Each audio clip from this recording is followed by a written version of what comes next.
Assalamualaikum warahmatullahi wabarakatuh. Perkenalkan, nama saya Zabrina Bigeluisa dari kelas 11 MIPA 4 nomor absen 35. Pada pertemuan kali ini, saya akan menjelaskan mengenai siklus menstruasi. Apa itu menstruasi? Menstruasi merupakan proses keluarnya darah dari vagina akibat siklus yang dialami seorang perempuan. Menstruasi terjadi ketika sel telur yang dihasilkan oleh ovarium tidak dibuahi oleh sel sperma. Biasanya, menstruasi ini terjadi 1 bulan sekali dan umumnya bersiklus 28 hari. Darah yang keluar saat menstruasi tidak keluar begitu saja secara langsung, tetapi melewati beberapa fase. Fase pada menstruasi terbagi menjadi 4, yaitu yang pertama adalah fase menstruasi, yang kedua fase folikuler atau praovulasi, yang ketiga fase ovulasi, dan yang keempat adalah fase luteal atau fase pasca ovulasi. Siklus menstruasi. Yang pertama adalah fase menstruasi. Pada fase ini, hormon FSH memicu berkembangnya folikel dalam ovarium, sehingga dinding ovarium menebal untuk mempersiapkan kehamilan. Namun, karena tidak terjadi pembuahan oleh sel sperma, maka lapisan rahim akan menjadi luruh yang dikeluarkan melalui cairan darah dan lendir.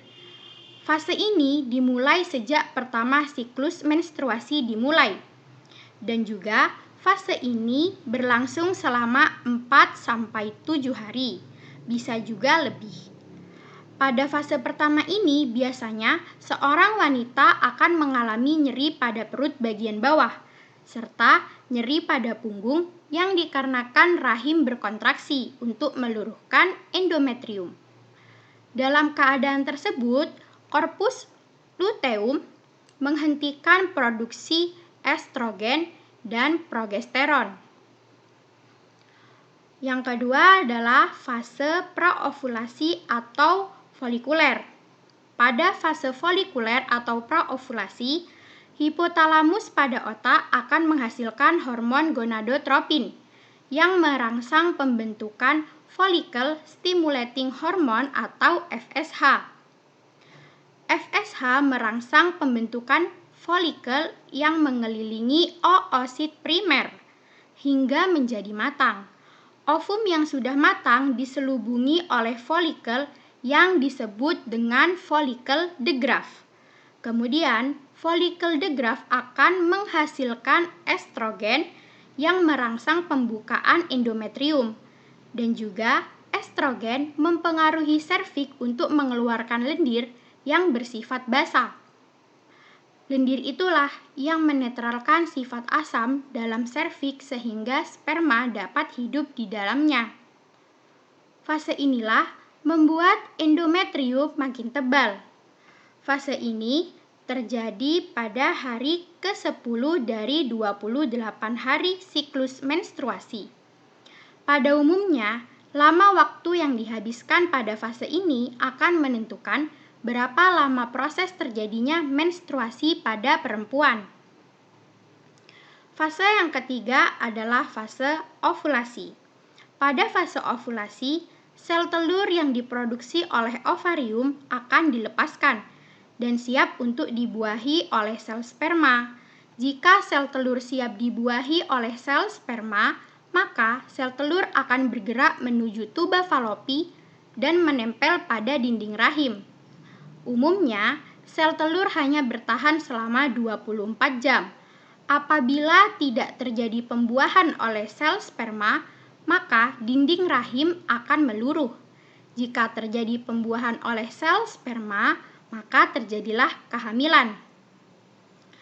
Pada ovulasi, terjadi peningkatan kadar estrogen yang mengakibatkan terhambatnya pembentukan FSH, sehingga hipofisis melepaskan luteinizing hormone atau LH. Makanya pada fase ovulasi ini LH akan meningkat. Maka LH merangsang terjadinya ovulasi. Ovulasi biasanya terjadi pada hari ke-14 dihitung sejak hari pertama menstruasi. Pada saat ovulasi, oosit sekunder terlepas dari folikel. Jika memiliki program hamil, bisa melakukan pembuahan pada fase ovulasi ini. Fase yang keempat adalah fase pasca ovulasi atau luteal. Pada fase luteal atau pasca ovulasi, LH akan merangsang folikel yang telah kosong menjadi korpus luteum atau disebut juga dengan badan kuning. Korpus luteum tetap menghasilkan estrogen dan progesteron.